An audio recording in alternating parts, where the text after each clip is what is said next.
Because, hi, this is Bill. Okay, well, this week in history, we'll start now. June 23rd, 1903, this was the day that Mary Curie actually announced the discovery of radium. Yes, radium was discovered by Mary Curie. And you would have already known this if you could read lips, because we had the microphone off.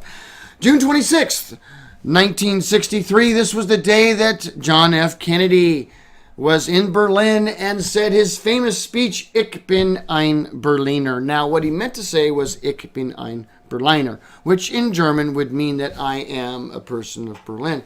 But with his typical Kennedy Boston accent, he ended up saying something that in German sounded more like I am a breakfast pastry.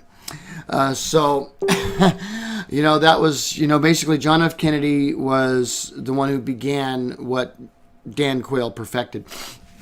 Okay, moving on. June 27th, 1905. You probably saw this old battleship up there before, but this is the battleship Potemkin.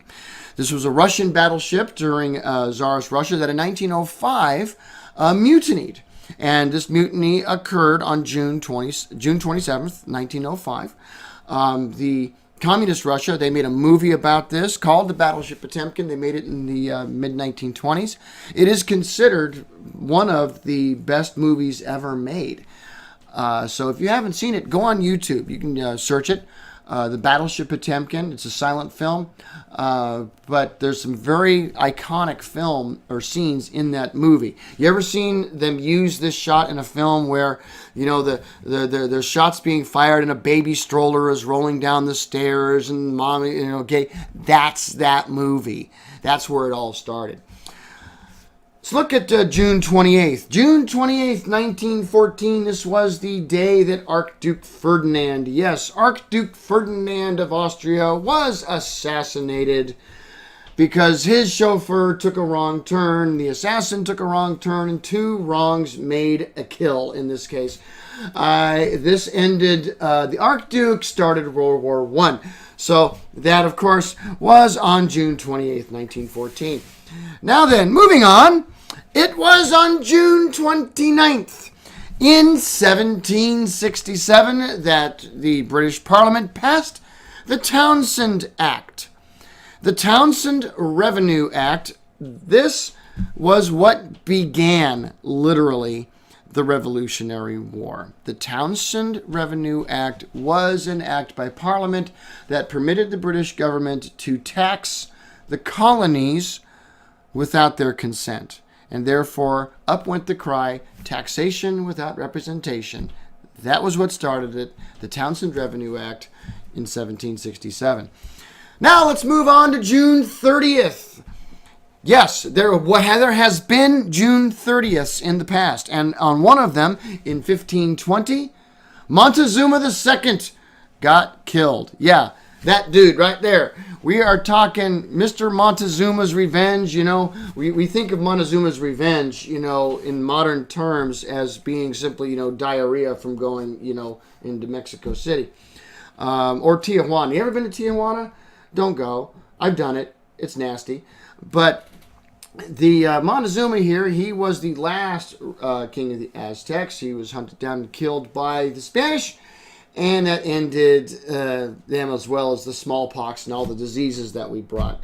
That wiped out all of the civilizations of Mesoamerica. So that was, of course, June 30th on 1520. Now, July 1st, in the year 69, yes, 69, this was the year that Emperor Vespasian became Roman Emperor. Yes, Vespasian became Emperor of Rome on July 1st, AD 69, ending the year of the four emperors and establishing the second imperial dynasty of Rome. Thank you, Vespasian. Nicely done. Okay, and that's this week in history. So now we're going to do some discussion on Have You Considered? And what we're going to talk about today is, as I mentioned, the cost of not paying tax. Well, what do I mean when I say that? Well, what we're going to really talk about is what we know of as the 501c3, meaning if you are a tax-exempt charity or church. A lot of people here watching are part of a church, whether it's a Christian church, whether it's a temple, a mosque, a synagogue, whatever. Okay, most of these places are incorporated, and they are what's called 501c3 tax exempt. It's just simply what you do. Well, is it? When we think about churches and we think about this country, probably one of the things that first comes to mind is separation of church and state. Yes, we have separation of church and state in this country. Well, what does that mean? Well, some folks who are somewhat in the know will have part of an answer. And part of the answer, in fact, this is what was in mind when the Constitution talks about separation of church and state, is that there is no state church in the United States. For example, in Great Britain, there is a state church. That is the Church of England or the Anglican Church. And a state church becomes a state church when a state seeks to have the identity and authority through a church. This is called a state church. And this is what we are not supposed to have and do not have in the United States. Well, that's a state church, so we don't have a state church. But what about a church of the state? What is a church of the state? If a state church is where the state is seeking its identity and authority from the church, then a church of the state is simply the corollary of that. That is where the church is seeking its identity and authority from the state. Do we have churches of the state in this country? In fact, the vast majority, probably well over 90% of all of them, are churches of the state, and you don't even know it. And there's a reason why. Because the way that our Constitution is written, there is a very different distinction between a church and the civil government. And in fact, our Constitution recognizes the fact that a church is a separate government. For example, if you are the state of California, do you have the right to tax the state of Arizona? No, you can't do that because you have your own sovereignty. You have your own territory. Well, it's no different. The U.S. government legally cannot tax a church anyway. So why do we even have those? Why do churches incorporate? Why do they become 501c3? Well, it's very simple. The only way that the government is going to be able to control the church is if the church willingly submits to the government. How do you get churches to willingly submit to the government? Well, it's no different than how you propagandize a people, which we talked about several weeks ago. You lie to them. And therefore, once they believe the lie long enough, they'll start to act accordingly. Keep in mind that we have an IRS and we have the 501c3 for only one purpose. It is so that the state can control the churches. How do you do it? Well, the first thing they do is they tell you to incorporate. That if you are going to be a 501c3 organization, if you are going to run a church or be part of a church, you need to be incorporated. Now, mind you, you do not have to be incorporated. In fact, the word corporation, you know what it actually means? It means the body continues. That's what the word corporation means. It means that the entity that you have incorporated will continue to exist whether or not the people involved initially are still there or not. However, that entity, that corporation, is created by the state and is a ward of the state. If you are, say, First Presbyterian Church, you have constitutional rights. However, if you become First Presbyterian Church Incorporated, you no longer have rights. Because a corporation is not a real person. It's an artificial entity. And under the U.S. Constitution, artificial entities do not have any constitutional protection legally under the U.S. Constitution. So therefore, if you no longer are a real person, and you therefore have no protection under the Constitution, your existence is therefore based on state precedent. So wait a minute. If you're a church, who's supposed to be in charge of your church? If it's a Christian church, I assume it's going to be the Christian God, Jesus Christ. If it's a mosque, it's going to be Allah. If it's a this, it's this. If it's that, it's a that. Okay, but not if you're incorporated. Mind you, if your church becomes incorporated, your church now becomes a ward of the state. You have now become a church of the state. And therefore, they're going to tell you that you have to do something. Become 501c3 so that you can be tax exempt. Mind you, I mentioned not that long ago that a church government is a separate entity from the state government. Churches are not tax exempt. They are tax immune, according to the Constitution of the United States.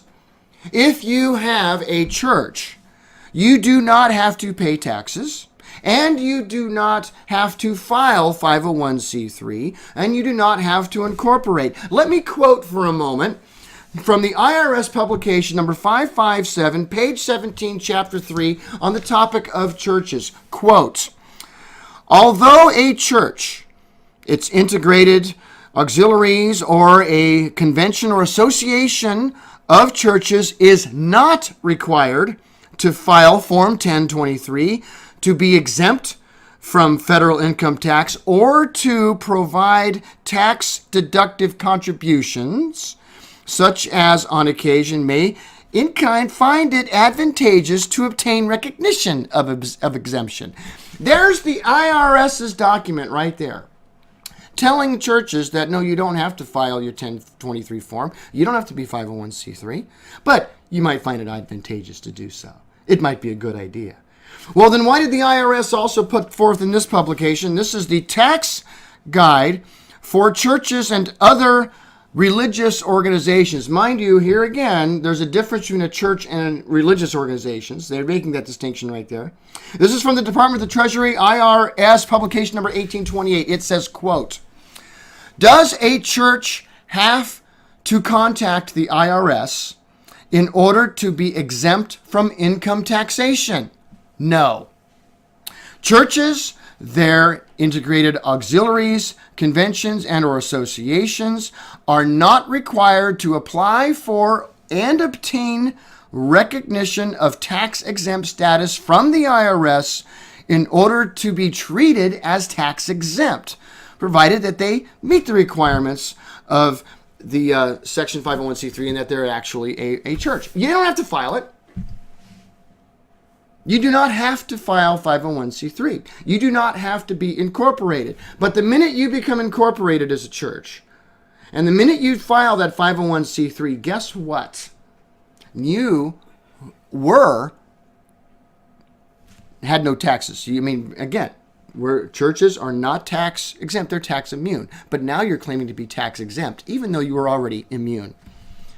And now, because of 501c3, since the government can't directly control the church, but through the IRS, the government can. You realize that the moment that you file 501c3, the government has the right to tell you what you can or cannot do in your church. Doesn't matter what denomination it is. It doesn't matter what religion it is. The moment you file 501c3 tax exemption, the government has the right to tell you what you can and you cannot say. And here's one thing that is actually in the statutes of the 501c3, and it states that if you are 501c3 status, you are not allowed to promulgate, teach, or produce literature that in any way defies public policy of the United States government.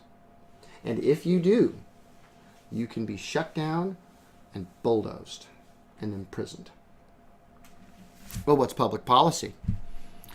Well, you know, there are some churches that think abortion's wrong, but if you say anything about it and you're 501c3, you're in violation of the law and you can be imprisoned. And yes, there have been pastors put in prison for that. You may be in a church that doesn't agree with homosexuality and sodomy. However, if you preach against it in your 501c3, since that is public policy in the United States, you are now liable to be in jail and be jailed and fined and your church shut down. Anything that in your religion, for example, if your religion says that you can't eat pork and pork is allowed in the United States and you teach against it, you are in violation. Yeah. You see, the reason why the government doesn't tell you these things, in fact, they'll tell you, you have to go 501c3. No, their own documents. I gave them to you. Publication 557, publication 1828. Go look it up. Okay? This is the IRS documentation.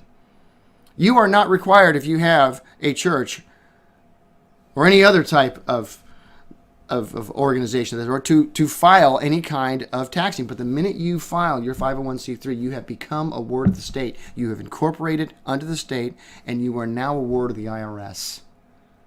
So let me ask you, how much does it cost to be tax-free? Have you really considered? So anywho, that was that discussion. Stay tuned next week where we're going to talk about rubber on Have You Considered. In fact, we'll talk a little bit more about that at the end of this. But we're going to talk about some silliness. Remember last week, okay, some of you actually watched, maybe. I'm teasing Mike. And saw that I talked about disgusting foods, the top 10 disgusting foods, and I put on the list and none of you actually took me up on this. But yes, there are 4 of them that I have eaten. I have eaten Rocky Mountain oysters. I've had them. I had them in Utah. They just tasted kind of like meatballs. Sorry, but okay, wasn't bad. And then I have had escargot. It tasted like snails. Actually, kind of like overspiced calamari. Really, it just wasn't. Just kind of like rubbery. I have eaten balut in the Philippines. It is exactly what it looks like. It is like eating a half-decayed baby bird. It's nasty. Just thinking about it. Disgusting. And yes, I did in Thailand, while in the Navy, under the influence of friendship and alcohol, have live monkey brains. This was like 1991, late, or 1982, right around there. And I won't go through the whole story. It's pretty nasty, but they taste kind of like scrambled eggs. Yeah. Ugh. But the consistency more of like squid. I mean, that's just wrong. Okay. But now, on to some other silliness. Today we're going to do Wild Bill's top 10 stupidest book titles. All right. These are books that you look at this book title and you're going, are you serious? Come on. All right. Now, in the comments, whether it's on Facebook or YouTube, I may or may not have read some of these books. So if you think I have, you let me know in the comments. But here we go with number 10 is How to Avoid Huge Ships by John Trimmer. I had to add this to start off because this book is so iconic when it comes to, these, silly book titles. How to avoid huge ships. I mean, if you go to Amazon's website and you look under the How to Avoid Huge Ships and you look at all of the different the reviews, how many people have written, about I'm a huge ship and I feel so discriminated against because of this book, and I can't be seen anymore outside because of these people discriminating against huge ships. I mean, that's bad. All right, number 9. Coming in at number 9 is the Wild Bill's silly, stupid book titles. Nobody Loves a Bigfoot Like a Bigfoot Babe, written by Simon O'Kill. Oh, yes, we're talking about Bigfoot love here. Yeah, now, of course, I know in America here, they say that if your hands are big and your feet are big, that if you're a guy, there's probably another part of you that is likewise anatomically enlarged. So I assume that, with Bigfoot, that's obviously going to have big other things too. So if you're a Bigfoot babe, then, maybe, she's, never mind.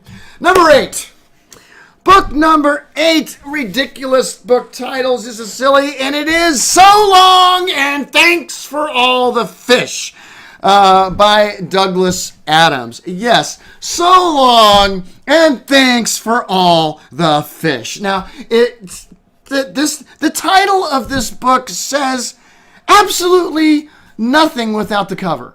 Okay, because you see that it's got like dolphins on it. Okay, so long and thanks for all the fish. Okay, a wonderful book title. Thank you, Douglas Adams. Give the man a towel. Okay, number 7. I Could Pee on This and Other Poems by Cats. Written by Francisco Marsuliano. I Could Pee on This and Other Poems by Cats. Now, I'm going to tell you right now that I have, as you know, come on, I have at least 2 regular people that watch this show. I have 5 cats. Now, if you teach a cat to fish, it will eat for a day. If you teach a cat to fish, it'll get pissed off because you stop giving it fish and it'll do something stupid like pee in your luggage. And I think that's what this book is talking about here, okay? I Could Pee on This and Other Poems by Cats. All right, so that came in at number 6. Or number 7. Number 6, here you go. How to Tell If Your Cat is Plotting to Kill You by Matthew Inman. Now, I don't think this is a book that really needs to be written because it's obvious. How to tell if your cat is plotting to kill you? Is your cat breathing? Then it's plotting to kill you. That's what cats do. They plot to kill you, okay?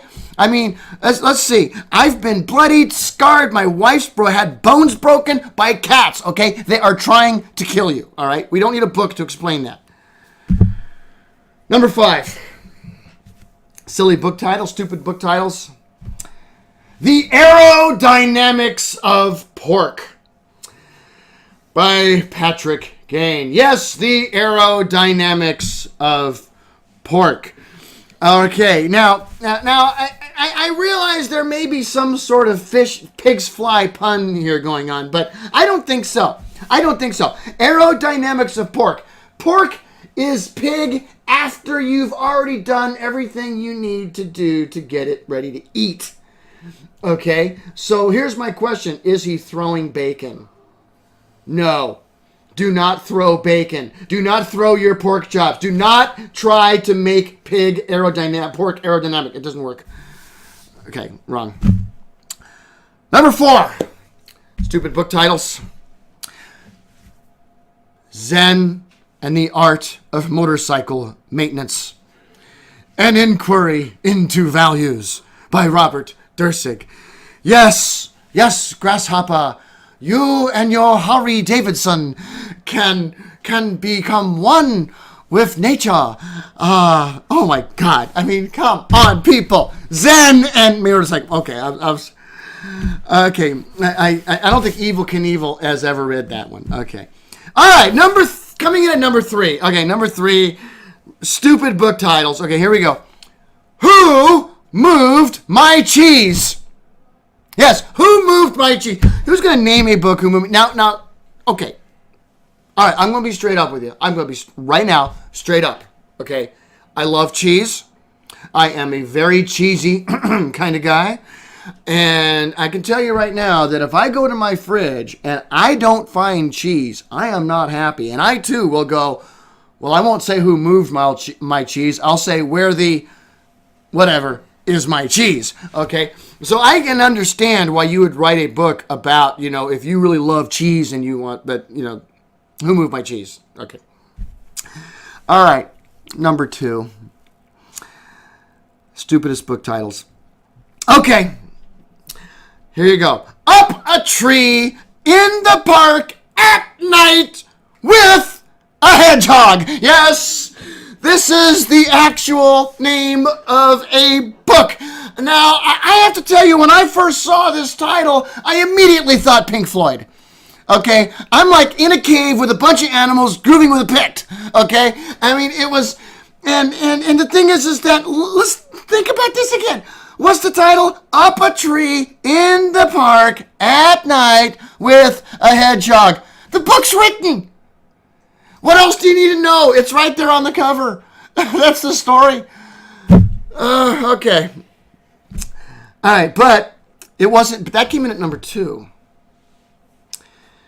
Number 1, Wild Bill's top stupidest book titles.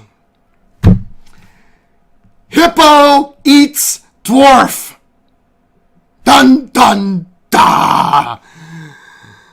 Hippo Eats Dwarf. Okay, all right. Okay. Look, if you're going to name a book, Hippo Eats Dwarf. Okay. First of all, kind of like the last book, it already tells the story right there. You know, that little dude, big animal, big mouth, chomp, done. But you're going to name your book Hippo Eats Dwarf. Okay, I mean, first of all, I think the Little People Society is going to be on you right there. Okay, and somewhere, you know, the ASPCA is going to get involved too. I mean, heck, they'll shoot a gorilla just for being near a kid, much less eating a dwarf. Okay, so I mean, this is scary. But anywho, those are Wild Bill's stupidest book titles. Again, in the comments, have I actually read any of these books? If I have, try to guess which ones. Now, next week, we are going to be doing the show, but we are no longer going to be doing it live. We're trying something new. We're still going to be posting it about Sunday at about this time, but we're going to pre-record it, and we're going to try to snazz this up and jazz it up. And I can tell you right now that Rich Stano and the magicians at Dual Phoenix are going to be working some fantastic magic to make this show really look swell for that. So again, until next week, make sure that you stay in the know. We'll see you then.